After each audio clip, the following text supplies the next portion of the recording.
So there is this concept of human intentions and choices in social science, and they tend to think of physical modeling as environmental determinism, where you think you have convergent solutions, even though it's an open system and there are emergent solutions that we will talk about in a minute. So human intentions and choices, basically the outcome is contingent upon a future goal or end at which the action is directed, not just on the past stages in the process leading up to the event. So there is always agency has intentions and choices if there is autonomy to act. And in many social scientists' view, that intentionality puts a kink in the arrow of time. History is not and cannot be a simple predictor of future. Okay. That's kind of a motherhood statement, of course, but this does play into how the theories in social science basically think of narratives as sometimes the debate that's going on. That's not how natural science works, right? When social scientists say something like a theory, it's often a debate that's still going on. It's basically narrative, contextual, and so on.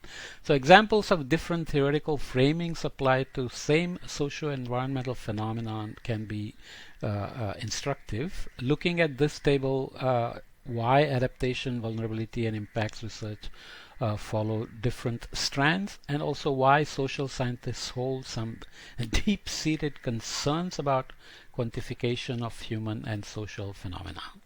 Natural science is all about numbers, wants quantification, but in social science often it's a narrative which is essentially contextual, involving human choices and intentions.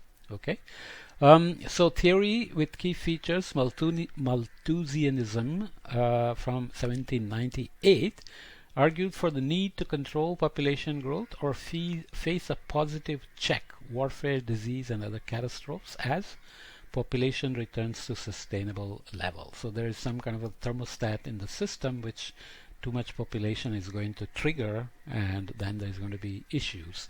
Explanation of causal consequences: climatic change changes cause population growth beyond carrying capacity, causes famine. Okay, so there's some loop imagined.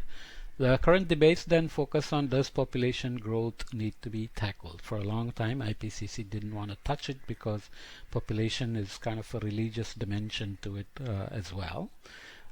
In general, family planning and so on. Failing to confront adequately questions of social scarcity and confused regarding whether scarcity in question is social or natural in character is a mistake.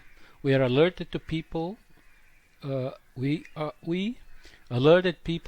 importance of environmental issues and brought human numbers into the debate on the human future. So evolutionary biologists like Paul Ehrlich and his wife, I don't remember her name, are big proponents of population being a key issue in climate change, but as I said before, consumption seems to be the key rather than population by itself. So even if you reduce population but didn't reduce consumption, especially because population decrease often is associated with increased per capita consumption, then you're going to hit at the wrong target. Environmental determinism, on the other hand, is the idea that physical environment determines cultural development, was prominent in the late 19th and early 20th century. It was strongly discredited by the mid-20th century for its conflation with racism and imperialism. Okay, so there is that one has to worry about.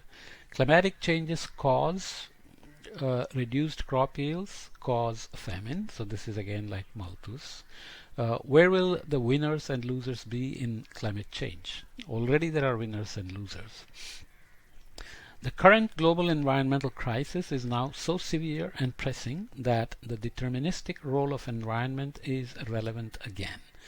This environmental determinism distorts realities as well as results in unintended consequences. frequently with negative impacts on the least powerful. So the disparities, the climate change, climate justice issues, etc. become critical. So I won't go into the details, but you can also see cultural and human ecology theory with climate change, again being part of the drivers, and this is again about how the conceptual division of society from external nature be overcome, etc. And the mainstream neoclassical economics, which is now a big part of climate change debate in terms of returns on investment into adaptation and mitigation, discount rates, etc. Nordhaus even won a Nobel Prize for his work related to this. Key elements of theory are rational actors basing allocation decisions under conditions of perfect information to maximize utility, with the system achieving equilibrium between supply and demand. This equilibrium assumption is always kind of argued to be problematic.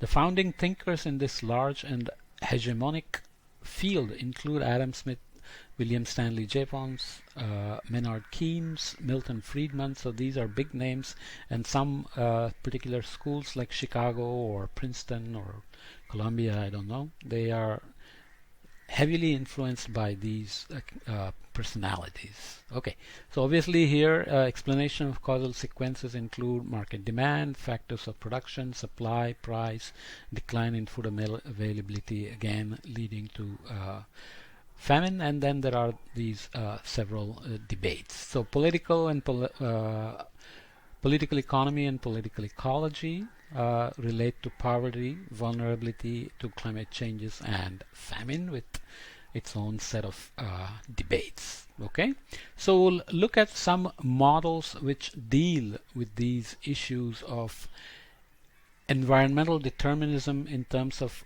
what's the role of the environment on societies and communities versus individualism, and what are the emergent solutions. So things like individual based models try to bridge those gaps or different approaches to address some of these problems, and some of the proponents of Elinor Ostrom's thinking on managing natural resources as global commons come into play based on these, or at least being addressed by some of these individual based models as well. You can look up work by people like Marco Jansen, who is at I think Arizona State University.